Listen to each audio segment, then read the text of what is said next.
supérieur, vous sentez que moi, pour votre information, donc tant on a eu on a vu à Bali, j'étais même étonné avant de mettre les sols libala, tout le bien là par rapport à parcours, il y a témoignage moqué en de qu'on a vu. Tant on a l'année témoignage naïe, bande on en fait, j'observais ses frères, Natal a keka, kaswa zoye mbaso, oh so avani na kiti, oh Natal na, oh rapenda na vani penda na zo observer des preuves, vous n'avez pas l'idée parce que donc, en tout cas, Namona qui est très différent par rapport à Bakuka Moussousou. Vous comprenez ce que je vais dire. Je ne vais pas dire Babylon Moussouta Moussousu et Goïta Moussouko choqué Batou. Mais Nandinga Mabete. Et ça par rapport à Nandinga Namone la Randeko. Moi, je croyais que Ndeko Nabiso, comme on a un membre inférieur naïe. Comme on a un membre inférieur naïe. En tout cas, je vous dis vrai. Nzamba Likola Zo Kangai. Moi, je croyais que. Et donc, on a habité. On dirait Aza naye na donc na habité na expliquer ndene. De façon à la bano la frère, moi je croyais que Aza kana nzoto likolo ka ya pamba. Na se on dirait mais un moment siko so Aza kana na likolo ya pamba Aza quand même moto aliaka toilette asala ndenge nini asuba ndenge nini vous comprenez. Bon et je m'étais dit conclusion na ça lobby bon certainement et ça juste car peut-être pour ça il a besoin. Bon mikolo bo comprend là on est na loba. Ça juste peut-être pour ça il a besoin. Mais comment na kendeko akeko bala moi si c'est que bon moto. Zambe na boya, olatike mo vandina bo santu. Ozinga mina mangelo, bakoyemela kayotongo pe. Nzambe apambola bino balandi MDGD TV mafuta ya sika ezali ngai bino mère d'Orcas la grande dame. Encore une fois de plus toye car ndenge to mesana ko yako pesa bino basango to pe ba news et puis ko profiter ko pesa toli.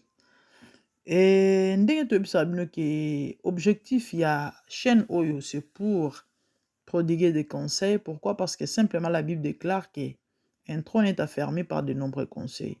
Conseil et ko bebisa via mutu conseil ko bongisa via mutu. Et biso opesa atoli selon Nzambe, selon makomi. Yango to bengi concept oyo toli kati na bonzambe. Donc yo oyo oza abonné à chaîne oyo ozali mutu na esengo. Yango to kosenga na yo sala large diffusion ya ba émission na biso parce que oyebite okobikisa nani. Nzambe apambola bino kaka ndenge to mesana koloba toye lelo awa pona kopesa bino sango kitoko. Il y a frère Nabiso na kombo ya Ronick Lukombo. C'est un frère que nous connaissons très bien, qui chante pour l'Éternel, qui chante très bien, qui a une très belle voix. Et oyo na bakoyemba na ye vraiment emportera biso. Ana ba adoration moro profonde et ça là qui trop nzambe et simba maka. Bandeko pourquoi to elibino li solo ya ndeko na biso o parce qu'à chaque fois que nous venons ici, to ebisa bino objectif to pe le pourquoi il y a émission oui. To sala mamuka te po na kosala to pe po bato basali to po bato bazoloba non to ya kaso likambo ya eza ya tina ya koloba ezali ce que ça on a importance te on a pas ce temps là parce que on a beaucoup à faire. Frère na biso Ronick to ebi malamu notre frère est handicapé. Ndeko na biso azali na handicap ya makasi et moke na bato o peut-être ba yoka témoignage na yote.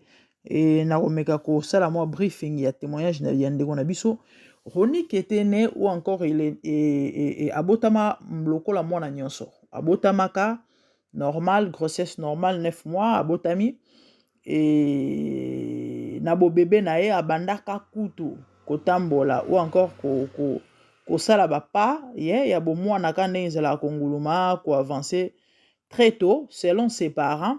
Témoignage na YouTube, on a eu tozo motan Rolanda moke plus ou moins 6 mois passés. So boluki témoignage à frère Ronick Lukombo na YouTube bon mona yango. Azali ressortissant à Matadi. Abotami na Matadi, akoli na Matadi.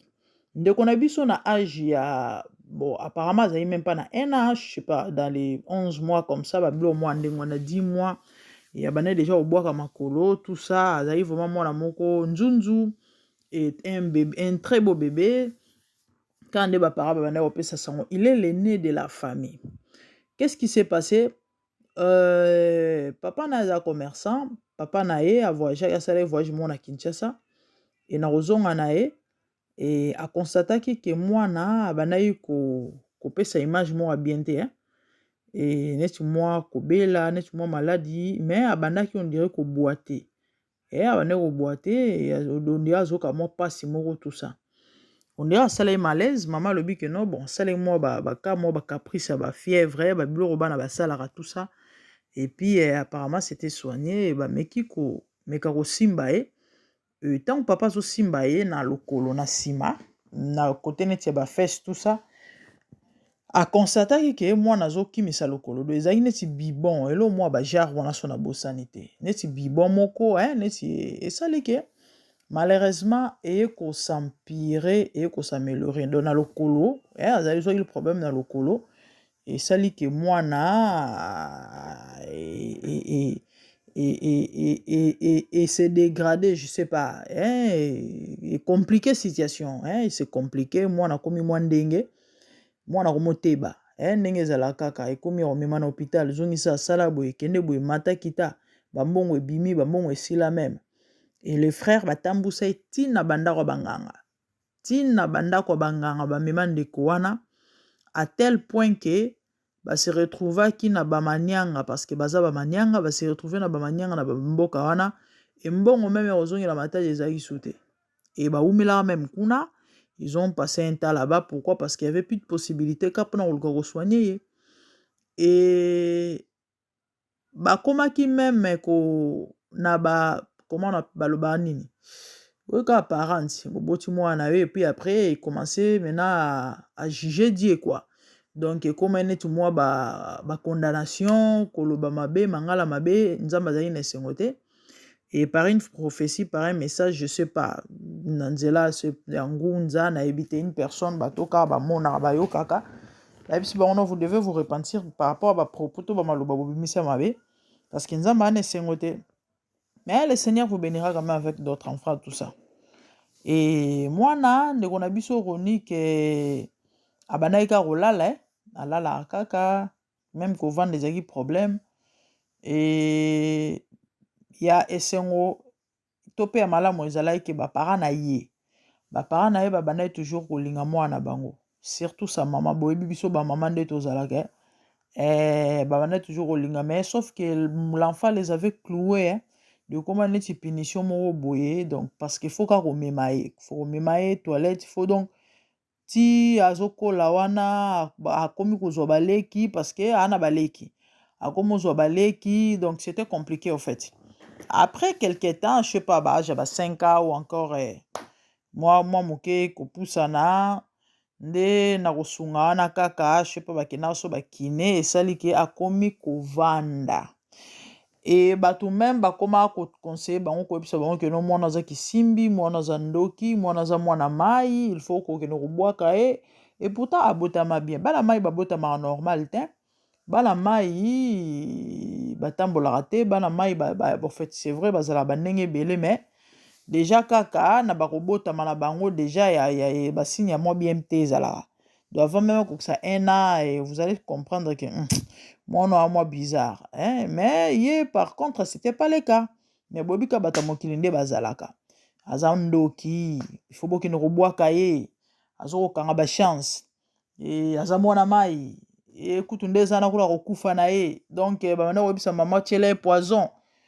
et ayembango même na banzembo so boyoki témoignage na ye si vous n'avez pas le cœur en tout cas bolela bobimisama ya miso c'était ça en fait boboma ye bozongisa boye bosala boye mais nzambe aza malamu le Seigneur avait quand même donné l'amour et l'affection et pas na baboti parce que c'est pas évident les amis koyoka kaka mwa moke oyo nalobi par rapport à témoignage oyo sikoyo bato babandaki kovivre réalité yango bomitia sikoyo na place na bango nga na kutu moto ya famille te kana moke oyo nayoka na briefe mpe kaka eza mpe nyonso te mpenza mais faut sentir déjà que ezali réalité moko ezalaki facile te bandeko baparent ebele babota bana bahandicap mingi toyokaka tomonaka ebele babwaka bana ebele baboma bana na bakongo kutu wana mwana mosusu kutu anormal anaye bien mais le fait kaka moboti ya mwana possibilité eza take vise mwana ebongo siko mwana lolenga bongo moi je connais un ami aza na orphelinat babwaka mwana moko baya komine benga bango bakende kozwa pourquoi cet enfant bave mwana wana banda kobave aya mwa sante mwa onde mwa kotetuka moke na motu nayebi orphelinat moko parmi baorphelinat na tosungaka na meka mpe kosenga mwa baaide mpona merveille une petite fille de plus ou moins 3 ans 2 ou 3 ans mwana moko kitoko mwana wana aza aveugle babwaka kaka po aza aveugle vous pouvez imaginer mais une très jolie fille eza te ke aza kizengi to non une très jolie fille normale baeta normaux kaka po amonaka te babwaka ye babwaka mwana wana ana orphelinat ya ça marche pas maman Chantal et donc vous comprenez en fait nalinga juste natal ça ba réalité ezaka na ba famille donc son état là so pe bazali baboti ya mabe kande babanda koyebisa bango ke boboma ye balinga baboma ye bobwaka ye balinga babwaka ye mais nzambe na bonzambe na ye apesa ye bolingo epa baparent ata soki balinga bazalaki peut-être na makanisi moko ya bien te mais nzambe tellement ayebaki destiné ya frère wana nzambe asalaki en sorte que malgré son état baparent na ye balinga ye kaka e baparent na ye balingaki ye balakisaki affection mpenza do balingaki mpenza makasi malgré son état depuis bomwana aye kozwa baleki et chose étonnante koyoka même baboti bazoexplike baleki na ye balingaki makasi malgré son état barespectaka ye eza teke mpo lelo akomi star rien depuis esali ke likabo oyo nzambe atia kati na ye ebandi kose manifeste donc il aimait chanter malgré son état abandi kosepela koyemba banzembo ya nzambe c'est comme ça ke akoma kokende kopreste mpe na baeglise bien que un moment bato mitema mabe bazangaka te yayi de ce pasteur là oyo bakoma ye neti mwa koutilize ye mais sage qu'il était aussi et amekai mpe koyeba kosala part des choses kolanda mpe ka baorientation ndenge nzambe akambelaka ye et puis après un certain temps aye se retrouver et na ndeko na biso toyebi frère na biso ayembaka Emmanuel Musongo so na bosani te oui et encadré yaki pe pendant un temps bayembaki na ye na ndenge ndeko na biso aye se retrouver na Kinshasa auprès ya pasteur de la foi po alakisi mpenza babolingo ebele apparemment aumeli wana si je peux bien comprendre ou encore constater parce que tout le monde a ba prestation ya ndeko na biso na ba YouTube tout ça et pasteur de la foi quitté même Matadi témoignage to pesa bino to landaki yango na chaîne de la foi bakendaki kuna kosala don na famille wana kosala don na famille wana kosala don na papa na Ronique kosunga bango et ndeko na biso Ronique aza aîné de la famille pour votre information malgré l'état que vous voyez ndeko wana zali c'est ce frère qui prend soin de sa famille pouvez-vous imaginer ndeko bomona na handicap ye moto akipaka libota na ye kolia baleki na ye kolata classe parce que ses parents bango bato balobaki ye mama na ye papa na ye en tout cas à 80% c'est lui ye nde moto azwaka soin na bango charge na bango pour dire quoi balanga nzembo bayemba ata mwana kizengi kobwaka ye te mokolo mosu akolokota libanga ebikisa famille mobimba vous pouvez imaginer malgré l'état du frère yende likonzi ya famille ya que Dieu qui peut faire ça et puis pour votre information handicap ya ndeko na biso aza koka mais kikoka na ye en tout cas eza moins différent par rapport à bakoka mosusu to mesana komona il y a de ce coca là ou encore la majorité ya bakoka oto yebi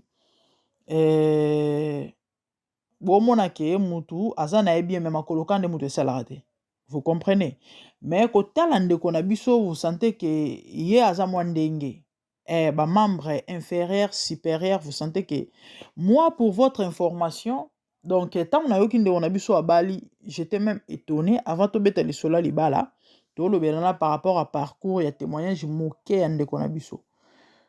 Tant on a la témoignage na ye bandeko na ngai en fait j'observais ses frères natala keka so azoyemba so ora so avandi na kiti ora tali na ora penda na vandi penda na zo observer de près vous n'avez pas l'idée parce que Donc, en tout cas, namona qui est très différent par rapport à Bakuka Moussousou. Vous comprenez ce que je vais dire. Je ne vais pas dire Bablo Moussouta Moussousu et Koyota Moussouko choqué Batou. Mais Nandenga Mabete. Et ça par rapport à Nandenga Namone la Randeko. Moi, je croyais que Ndeko Nabiso, comme on a un membre inférieur naïe, hein? Comme on a un membre inférieur naïe, en tout cas, je vous dis vrai, Nzamba Likola Zo Kangai. Moi, je croyais que, donc, naïbité. On dirait aza na ye na donc nayebi na expliquer ndene de façon à la bano monela frère hein? Moi je croyais que azaka na nzoto likolo ka ya pamba na se on dirait mais un moment siko so azaka na likolo ya pamba azaka même moto aliaka toilette asala ndenge nini asubaka ndenge nini vous comprenez bon et je m'étais dit conclusion na ça lobby bon certainement et ça juste car peut-être pour ça il a besoin bon mikolo bon comprendre là on est naloba ça juste peut-être pour ça il a besoin mais comme on a kendeko akeko bala moi si c'est que bon moto ezali c'est qui mobile ezali c'est qui mobile ezosala parce que na ndimite so qui mobilité ezosala te akebala moi si comment on ndeko na biso a jeune fille ndeko wana aza frigidité aza penza mwasi aza moto ana ba état normaux nyonso donc c'est que ndeko na biso chronique bo moto eza penza complet moi je croyais façon na bano monela moi je croyais peut-être que qui invalide na ye ezaka ate par rapport à ndeto mona ba membre maboko makolo na ye en tout cas modèle nga na monelaki forme na ye tout ça moi je me disais que c'est que en tout cas na CP kuna eloko eza te bolimbisa ngai eza tozosolola tozosolola eza mpe lisumu te eza kutu tookumbisa kutu gloire ya nzambe c'est que Dieu peut faire le Dieu des miracles moi je me disais ndeko akobala na ye te en tout cas nzambe azoyoka ngai moi je disais en fait eloko nde sikoyo bandosanga mpasi yango je me rappelle un jour je parlais avec une amie il y a pas longtemps ngai alobi nzambe mpenza sikoyo mais à quoi bon sikoyo mwana bato vraiment fallait vraiment ata soki nzambe amonaki kobikisa ne ye te fallait atika azwani ka molimo nakufa na ye donc pour moi je voyais comme si ane na utilité na mokili te bolimbisa ngai wana ngai bomoni bato toa bato moto aka moto ane na utilité na mokili te nzambe donc kaka mpo ayembaka donc nzambe ye ozwi no kaka mwana bato ayembaka bato bazosepela bazobika mais ye moko pour donc, au fait, j'ai limité, excusez-moi, on est humain, nalingi bat pas comprendre la place nazali. C'était pas que c'est par rapport à la vie, misu ezomona. Vous comprenez? Yango moni faut tout ça là très attention. Tout limité en zambete. Donc moi je croyais que ndeko na biso aza na ekara nenga na bano moni wana eloko eza na ngote. Mais en tout cas, c'est vraiment étonnant, il y a que Dieu qui peut faire ça, de telles choses. Comment ndeko na biso chronique lelo abali libala penza libala do seke ke mobilité ezali esalaka bopikiliki bwa bukundu banzoto ezali esalaka oui parce que en tout cas na ndimite soki ki mobile bande ko sala te ndeko alingaki no bala ouais parce que on est humain mwana na mwasi aza mutu ana mai na makila mokanza ko yaka ya kolia ki star na mbongo chronique non mais non ata utu babatieli oyo bamilio na ndako yoka nti soki nzoto ezofonctionne te to sexe eza te vivre vie normale non pas du tout je le dis en connaissance de cause en connaissance des choses balobaka nini donc nayebi mamu na oloba parce que je maîtrise le domaine ouais en fait c'est ça donc une personne et à quoi vivre vie normalité sans sexe c'est pratiquement impossible ce qui est hasard normal étant donné fonctionner vraiment ça dépressé et anxieux et ça mène des problèmes et des très complications à la vie complications à la vie bref toyeka kotalisa kotémoigner monene ya nzambe c'est que Dieu peut faire dans la vie d'une personne yo oyo olimitaka nzambe yebaki nzambe aza illimité ti au son de ma voix ose sous-estimaka ta mosusu kutu wana maboko na makolo mose sous-estimaka par rapport oyo elobaka ta bakinois mais botala Ronique abali bongo nini ozozanga penza po yo bala wa mobali wa mwasi momona neti kino nga bakolinganga te mpona par rapport mais botala eza babilembo oyo nzambe asalaka mpona kolakisa bato ke non il est Dieu nde ntina oyo biso toyo kosala émission oyo kopesa bino témoignage ya ndeko epuis kolakisa bino monene ya nzambe. Les amis, il ne faut jamais limiter Dieu. Nzamba rotikala nzambe amasta na biso te to limitake des fois na ba penser na biso na ba mamu na biso parce que les gens qui croient qu'il y a des choses que Dieu fait, il y a des choses que Dieu ne fait pas. Nzamba tout puissant, nzamba souverain, nzamba mystique, nzamba compliqué, oro maîtriser to comprendre été. So comprendre nzamba maîtriser nzamba c'est kaza su nzambe te. Donc c'est ça en fait Dieu. On a ebi ndeko nanga moko aloba nzamba mukolo effectivement. Donc mukolo veut dire muto ba boule. De ta la biso asekaka. Bandeko o eza miracle. Oyo eya miracle. Parce que bakoka babalaka oui, toyebi yango mais ya koka ekoka. Kota la forme ndeko na biso Ronique, il y a que Dieu qui peut faire ça. On dit des choses par rapport à réalité, où il y a réalité en face. Ouais, il n'y a pas de péché en ça. C'est une réalité qui est en face. Et nous témoignons la grandeur de Dieu par rapport à ça. Comme mon ndeko na biso, il est vraiment différent par rapport à Yabakoka Misusu. C'est la taille, sa forme, il est vraiment différent. Donc, il n'y a que Dieu qui peut faire quelque chose. Naza na moi ba histoire aboye depuis fallait na beta ngo umeli ya baka bato mo ba malformation mo bizarre mais babali penza basi penza bien donc nzambe kam to sa miracle abo nzambe kaka eza pete ke ombongo aza millionnaire donc eza mama nzambe oyo loba na onde ko moko alobi à chaque homme une femme de mwasi mobali nyonso. Vous savez nzamba akela mwasi pona mobali de mobali tout ana droit mwasi peu importe lolenge na yo bandeko ya miracle nzambe ko minimiza no mutu te komona no teke na aza soki ndenge nini soki nini nde yenda ko bonga te yenda ko zwa te yenda ko zongisa bota ko sala te nzamba okamwisi wa surprendre na ya obeta ba masolo aboye.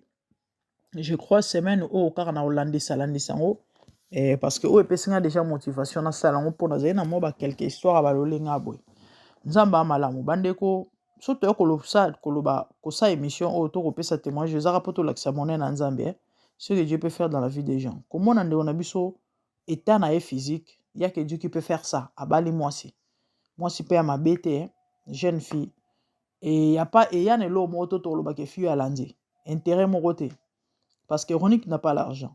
C'est vrai, na musana zo salana, moi, lipe monanaka.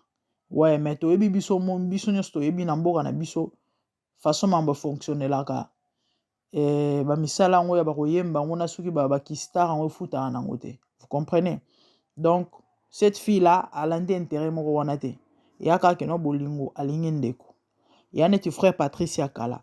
Bandeko lelo osoki ngoyi musoko alobi ke aluka mwasi bato bele ba okima mbango nga peso penza ke non na célibataire nako kende pe parce que lelo frère Patrice abenda beauté à part ka peut-être maboko na mbongo pe ezali ala bota tala bana kitoko to okima mbango to kei frère Patrice mais bazong sa Patrice a 30 ans passé to a 25 ans passé nana ngo ozwai nana ngo penza kozwai muto ozwaye te mais Esther azwaye tala mama Esther vrai chérie ezate ka pona lelo mwa mbongo ko mona na depuis so bolandi ba clip ba na libumu ya mama ya we na ba des mois arrête toi bon mona mama Esther vrai chérie depuis tongo mais alinga Patrice Ngoyi Musoko botala Patrice modèle azalaka à l'époque façon azalaka wana modèle azalaka lolenga azalaka wana ozwi handicap ozwi na forme ya mutu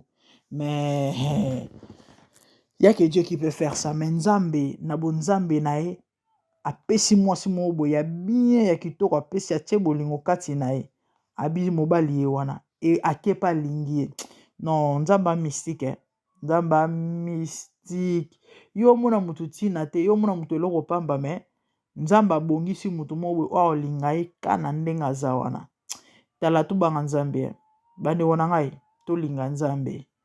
Parce que non, nzamba mystique. Nzamba mystique. Les amis, je vous aime. Ezalika poto lakisa monene na nzambe. Et puis to pesa tolinde to mesana koloba na yo ete ne limite pas Dieu. Na habite situation no eza nini, na habite problème no eza nini. Et nzamba vivant et puis capable. C'est tout ce que je peux te dire, fais confiance à lui. Petalisa problème wana. Nzamba pambola bino. Ezalaki toli kati na bonzambe. Avec Mère Dorcas, la grande dame. Témoignage en Deonabiso Ronique par rapport à parcours nae. Na lelo oyo ndenge ndeko bali. Esengoto. Elonga te. Que le Seigneur vous bénisse et qu'il vous garde, qu'il vous fasse du bien. Quant à moi, je vous revois prochainement. De bonnes choses. Merci. Zambe na buya, olatike mo vanzi.